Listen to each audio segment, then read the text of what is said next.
Welcome back, everyone, and today I'm going to talk about the coronavirus and loneliness. Loneliness is something that actually as a society we have been struggling with. You may not realize this, but 1 in 5 people describe themselves as feeling lonely.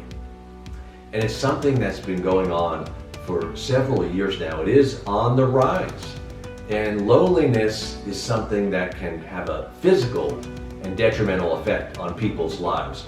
For one thing, loneliness can cause more heart disease, it can cause cancer, and it actually can cause premature death.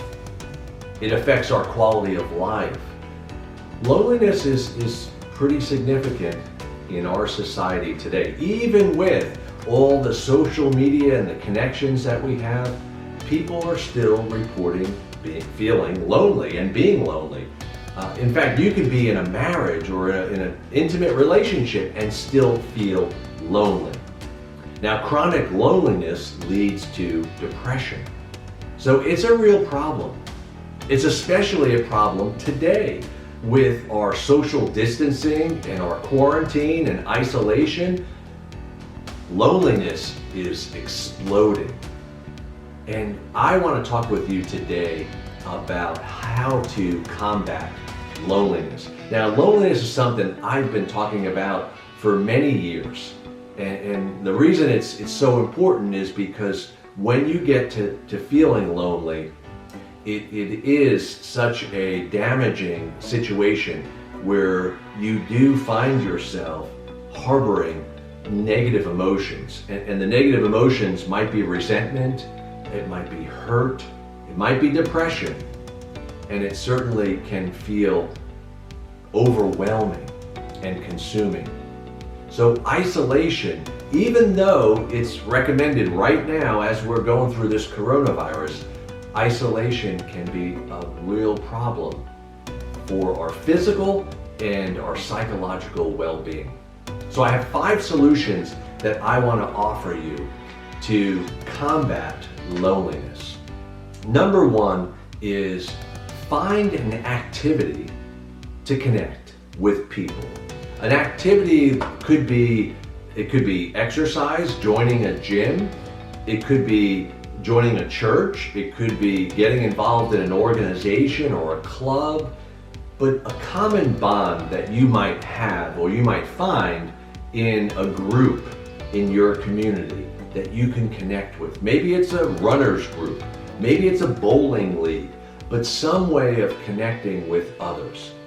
I know right now we can't connect in the same way that we used to, but people do Zoom meetings or FaceTime or, there is technology so we can still connect. Is it the same? No, it's not the same. It's not the same as our face-to-face connections, which I am a big fan of. And I do believe that helps in our connection. But for the time being, find other ways of connecting with people. Second thing that you can do is you can volunteer. And you can volunteer your time, your talents, your treasures. You can give back in some way, shape, or form. Some people are making masks. They're sewing up masks and they're making them and handing them out to people or giving them to organizations. It may be giving food or it may be giving money, but some way of giving back to others can also give you a sense of connection, even though it's not the same kind of face-to-face connection that many of us desire. Number 3, for so many people, the reason that they've lost the connection and they're lonely and isolated is because they harbor bad feelings. They might harbor anger, resentment, or maybe it's shame or guilt. They harbor these bad feelings that they can't let go of, or they choose not to let go of. So I'm suggesting that you work on forgiving, that you work on apologizing, that basically you work on reconciling with people that maybe you haven't talked to in a while. Or maybe it's someone from your past that you just haven't stayed close to or connected to, reach out to those people. Maybe you send them a text or an email. Maybe you give them a phone call. But connect to people that you maybe have isolated from or disconnected from. It may be really helpful to recreate some of those connections. The fourth thing is, in order to connect, in order to combat loneliness, you have to be intentional. You have to schedule it. You have to carve it out. And that may mean putting away your distractions. Put your phone away or your computer. Don't be in front of a screen. Go outside, sit on your back patio, go for a walk or a bike ride. But you have to carve it out. You have to be intentional if it's going to happen. These are ways of connecting. These are ways of reducing those lonely feelings. And number 5, the last one, is share. Share on a deeper level. Share on a more intimate level, an emotional level. Remember, emotions connect people.